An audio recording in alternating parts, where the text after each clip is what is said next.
Namaskar. A warm welcome to World News and Indian Perspective on Akashvani. This is Renuka bringing glimpses of the major developments of the day from across the globe.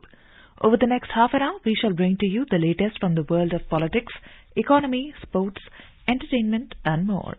The headlines. India's Prime Minister Narendra Modi says Guwahati New Jalpaiguri Vande Bharat Express train will boost tourism and enhance connectivity in Northeast region. India asks UK to ensure security of Indian diplomatic missions and prevent misuse of democratic freedoms. ISRO successfully launches its next-generation navigational satellite NBS-1 from Sriharikota.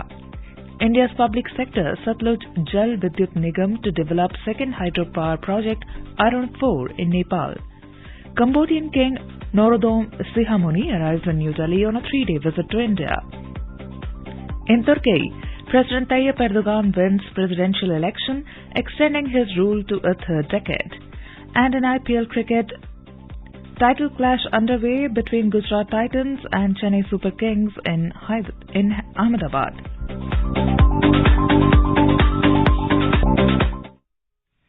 Prime Minister Narendra Modi flagged off Assam's first Vande Bharat Express in Guwahati via video conferencing on Monday. The train will connect Guwahati with New Jalpaiguri and reduce travel time to 5 hours and 30 minutes.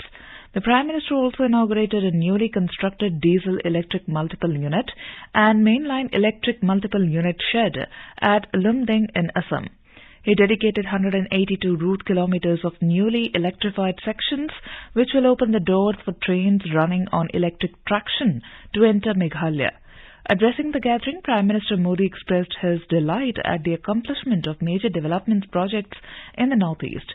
He elaborated that the Northeast is getting its first Vande Bharat Express, and this is the third Vande Bharat Express which connects West Bengal. आज असम सहित पूरे north east की rail connectivity के लिए एक बहुत बड़ा दिन है। आज नॉर्थ ईस्ट की कनेक्टिविटी से जुड़े 3 काम एक साथ हो रहे हैं। पहला, आज नॉर्थ ईस्ट को अपनी पहली made in India Vande Bharat Express मिल रही है। दूसरा, ये पश्चिम बंगाल को जोड़ने वाली तीसरी वंदे भारत एक्सप्रेस। दूसरा, असम और मेघालय के लगभग 450 किलोमीटर ट्रैक पर बिजलीकरण का काम पूरा हो गया है। तीसरा, लामडिंग में नवनिर्मित डेमू मेमू शेड का भी आज लोकार्पण हुआ है। Mr. Modi further added approximately 425 kilometers of railway tracks in Assam and Meghalaya have been electrified. Mr. Modi emphasized the significance of the Vande Bharat Express, which will strengthen the historic ties between Assam and West Bengal. He also stressed that the impact of Vande Bharat Express on tourism will not only benefit Assam and West Bengal, but also Meghalaya and Arunachal Pradesh. Reflecting on the achievements of the NDA government during its 9 years in office, Mr. Modi highlighted the significant progress made towards building a new India. He cited the newly inaugurated Parliament House as a symbol connecting India's 1,000-year-old democratic history with its prosperous future. The Prime Minister emphasized that the welfare of the poor has been a top priority for his government, exemplified by initiatives such as providing housing, toilets, tap water connections, electricity, gas pipelines, and the development of infrastructure including roads, railways, airways, waterways, ports, and mobile connectivity. He emphasized that infrastructure development plays a crucial role in improving lives, creating employment opportunities, and fostering overall development. He said, infrastructure development is a true manifestation of social justice and secularism. यही infrastructure तो रोजगार के अवसर बनाता है।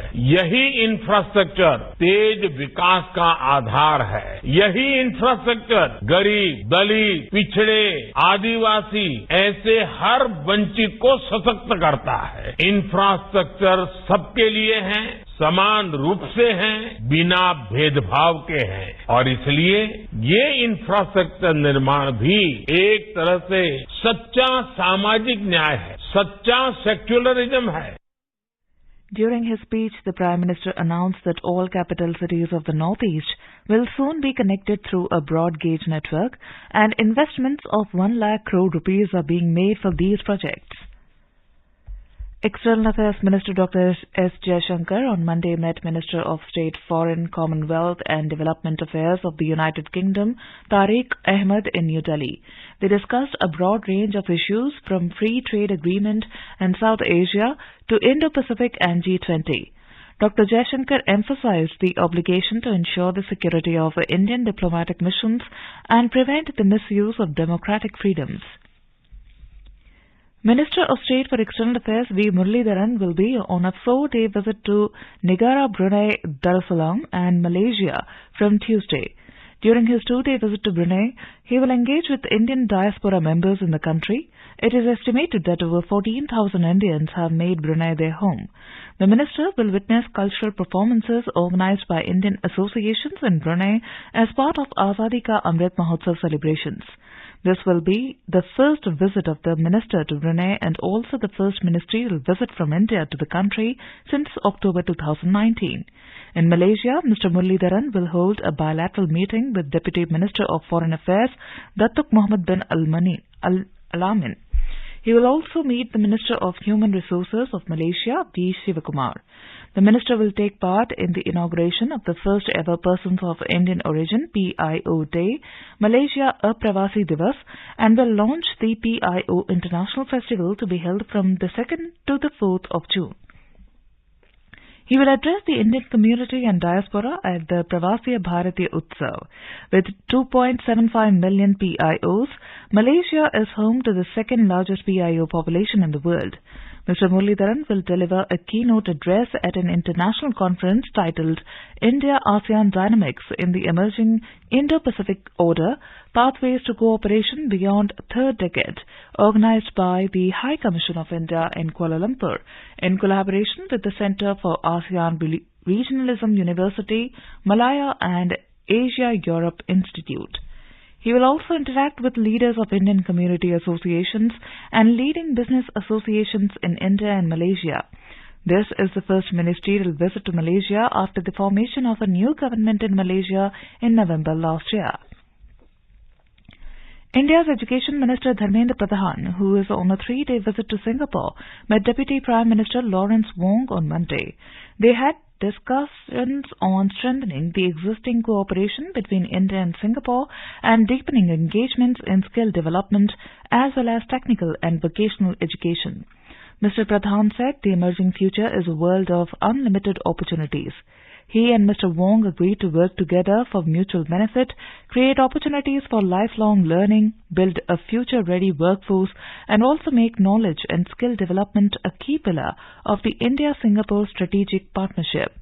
Mr. Pradhan also met the Trade and Industry Minister of Singapore, Gan Kim Yong. They had conversations on strengthening the skill development and vocational training linkages through all mechanisms for creating a seamless architecture for skilling and lifelong learning. King of Cambodia, Norodom Sihamoni, has arrived in New Delhi on Monday on a 3-day visit to India. He was received by Minister of State for External Affairs Rajkumar Ranjan Singh upon arrival. The king will have bilateral meetings with President Draupadi Murmu and Prime Minister Narendra Modi on Tuesday. He will be accorded a ceremonial welcome at the Rashtrapati Bhavan in the morning, following which he will pay floral tributes to Mahatma Gandhi at Rajghat. Vice President Jagdeep Dhankar and External Affairs Minister Dr. S. Jaishankar will call on the king. President Murmu will host a state banquet in honor of the visiting dignitary in the evening.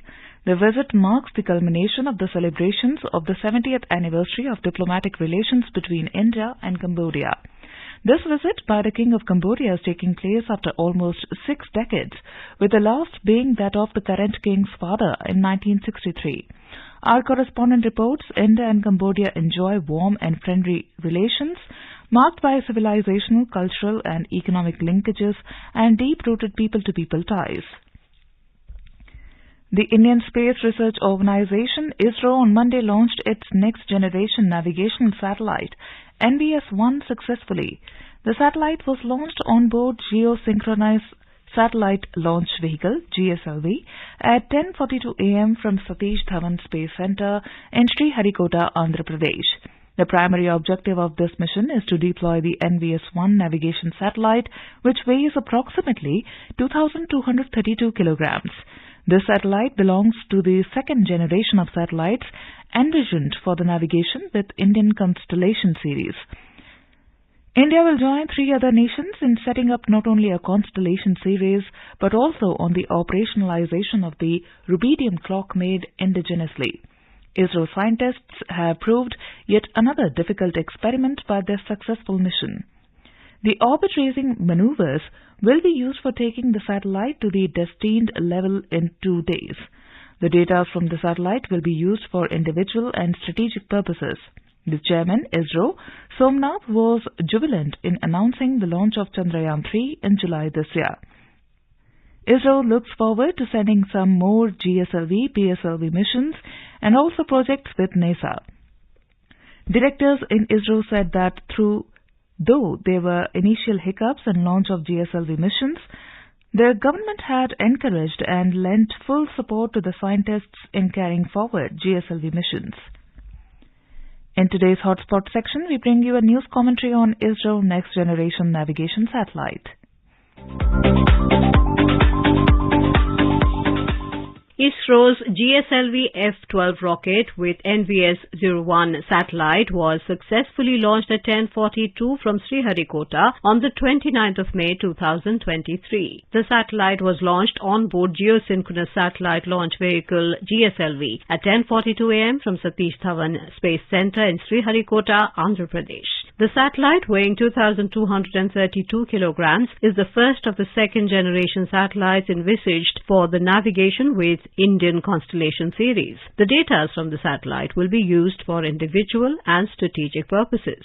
India has joined 3 other nations in setting up not only a Constellation series but also on the operationalization of the rubidium clock made indigenously by Space Applications Center, Ahmedabad. ISRO scientists gathered at the center expressed happiness and satisfaction at the functioning of the satellite. The orbit-raising maneuvers will be used for taking the satellite to the destined level in the next 2 days. To meet the positioning, navigation and timing requirements of the nation, ISRO has established a regional navigation satellite system called Navigation with Indian Constellation, NAVIC. NAVIC was known as Indian Regional Navigation Satellite System. NAVIC is designed with a constellation of 7 satellites and a network of ground stations operating 24/7. 3 satellites of the constellation are placed in geostationary orbit and 4 satellites are placed in inclined geosynchronous orbit with equatorial crossing with an inclination of 29 degrees, 2 satellites in each plane. The ground network consists of control center, precise timing facility, range and integrity monitoring stations and two-way ranging stations.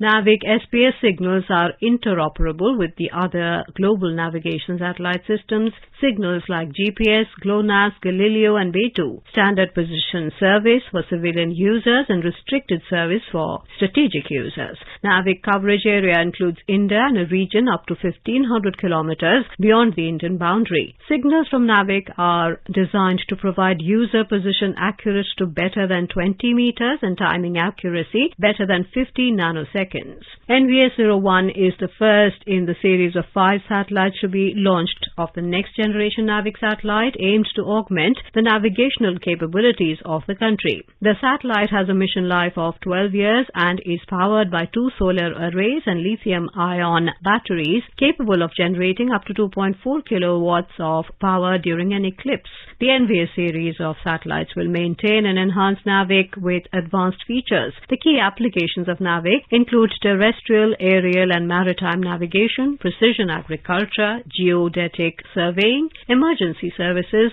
fleet management, location-based services for mobile devices, orbit determination for satellites, marine fisheries, timing services for financial institutions, power grids and for other government agencies, Internet of Things based and strategic applications. Dr. Jitendra Singh, Minister of State for Science and Technology, tweeted, "Kudos for the successful launch of GSLV F-12 NVS-01 mission with the personal intervention and patronage provided by Prime Minister Narendra Modi in the last 9 years. Team ISRO has been able to carry one success after the other in a serial form. Chairman ISRO S. Somnath was jubilant while announcing the launch of Chandrayaan-3 in July 2023. He said ISRO looks forward to sending some more GSLV, PSLV missions and also projects with NASA. Directors in ISRO said that though there were initial hiccups in the launch of GSLV missions, the government has encouraged and lent full support to the scientists in carrying forward GSLV missions.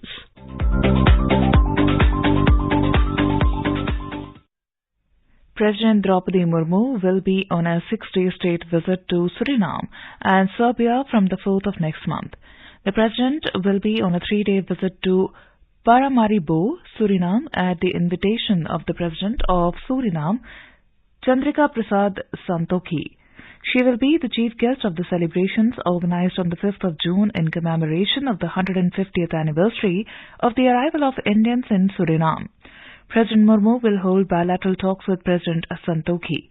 She will also visit places of historical and cultural importance and interact with the members of the Indian community and diaspora. On the second leg of her visit, the President will visit Serbia from the 7th to 9th at the invitation of President of Serbia, Aleksandar Vučić. During the visit, President Murmu will have a bilateral meeting with President Vučić and meet Prime Minister Ms. Ana Brnabić and Speaker of the National Assembly Vladimir Orlik. She will also address a business event and interact with the Indian community and Friends of India. The Ministry of External Affairs said the President's visit to Suriname marks her first state visit since assuming the office of the President last year. It said the visit of the President to Suriname following closely the visit of President Santokhi to India in January this year will provide further impetus to the ongoing momentum in bilateral relations. The ministry said President's state visit to Serbia is the first ever visit by a head of state from either side and reflects India's commitment to further strengthen bilateral trade and economic, cultural and people-to-people ties. This is Akashvani giving you the world news. Nepal has decided to allow India Satluj Jal Vidyut Nigam SJVN Limited to develop a second hydropower project in the country. At present, SJVN is developing a 900 megawatt Arun 3 hydroelectric project, a run-off river located on the Arun River in eastern Nepal, scheduled to be completed in 2024. An official statement said a meeting of the Investment Board Nepal IBN chaired by Prime Minister Pushpa Kamal Dahal Prachanda approved the draft project development agreement to be signed with India's state-owned SJVN to develop this 669 megawatt lower Arun hydropower project in eastern Nepal. The development comes days before Prime Minister Prachanda's visit to India starting Wednesday. Sharjah Chamber of Commerce and Industry SCCI has launched a trade mission to India aimed at exploring investment opportunities and fostering economic cooperation between the two nations. The mission, organized by the Sharjah Exports Development Center SEDC, is scheduled to take place from the 29th of May to the 2nd of June 2023.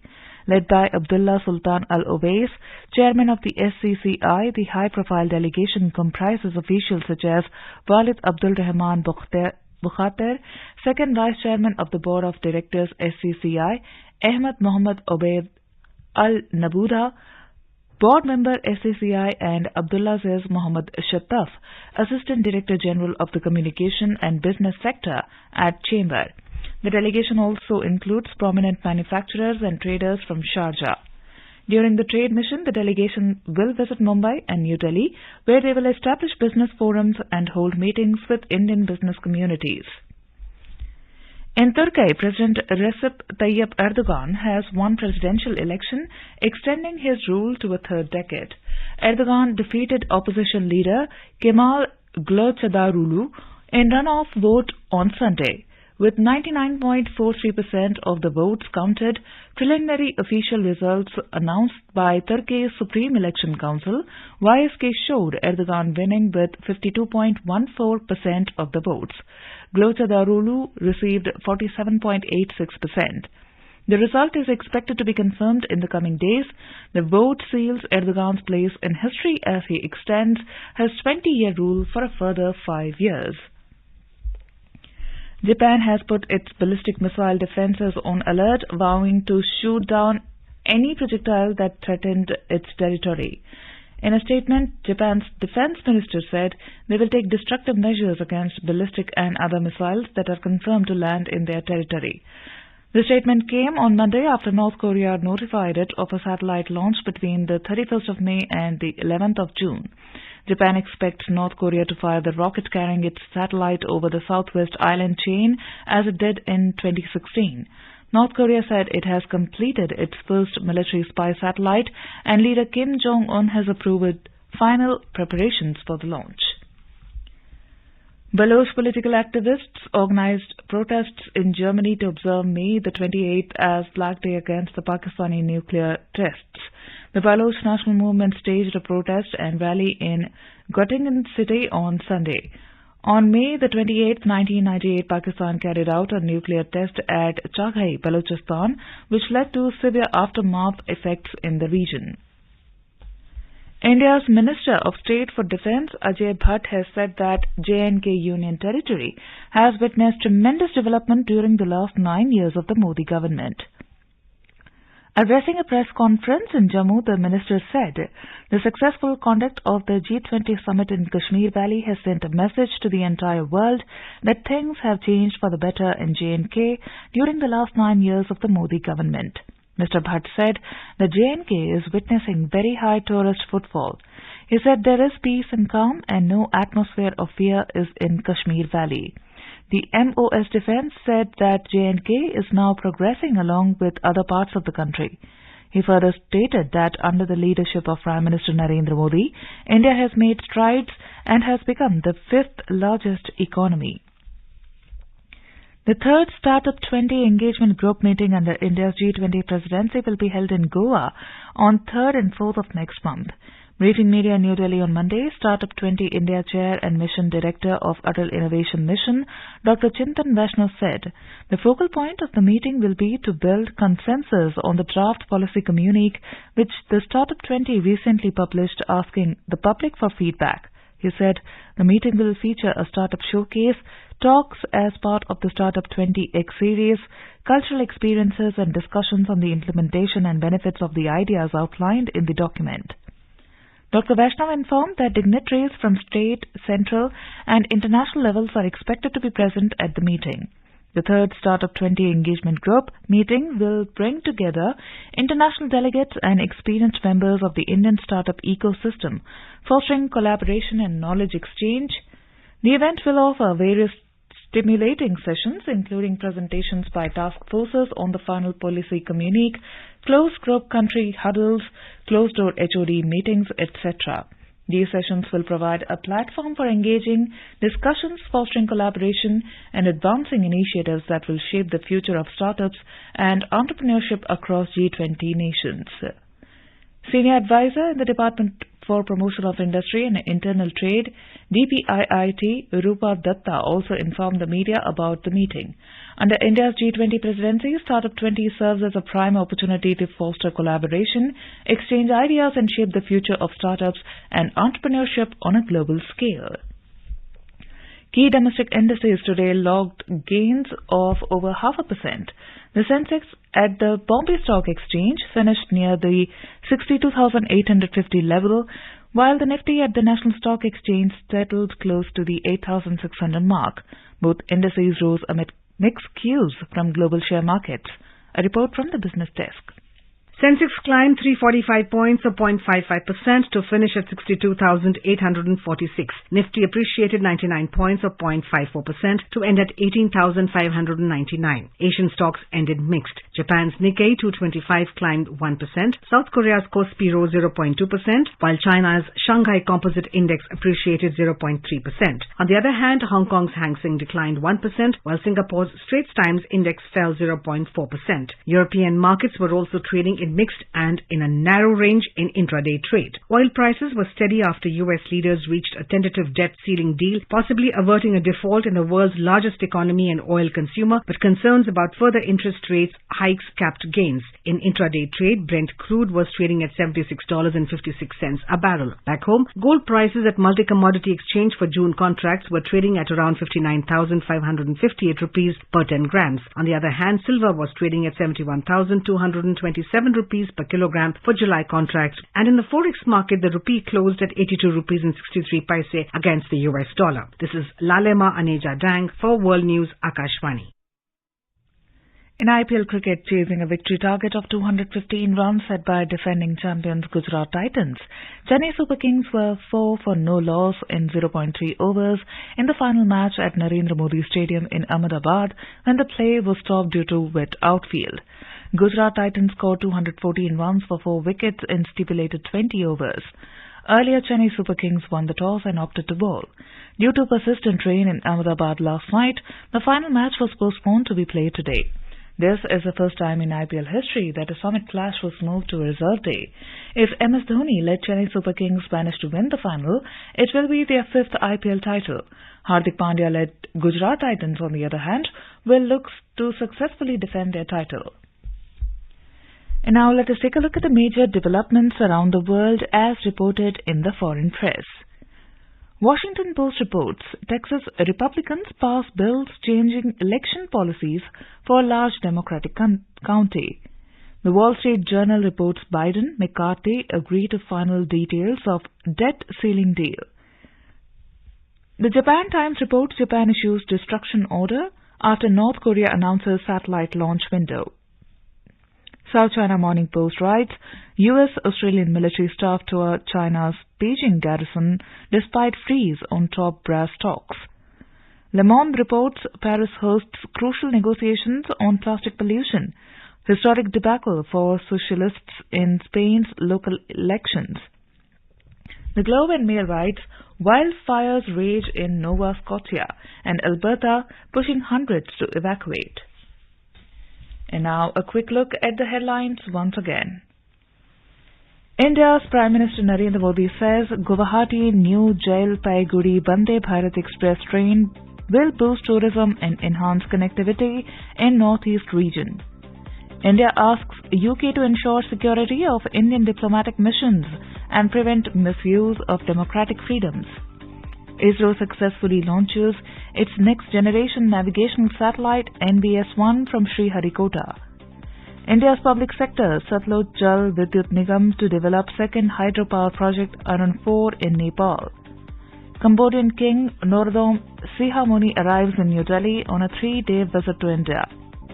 In Turkey, President Tayyip Erdogan wins presidential election, extending his rule to a third decade. And in cricket, IPL title clash underway between Gujarat Titans and Chennai Super Kings in Ahmedabad. And now, before we end, let us listen to Mahatma Gandhi's favorite bhajan, Vaishnava Jan by artists from Algeria.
But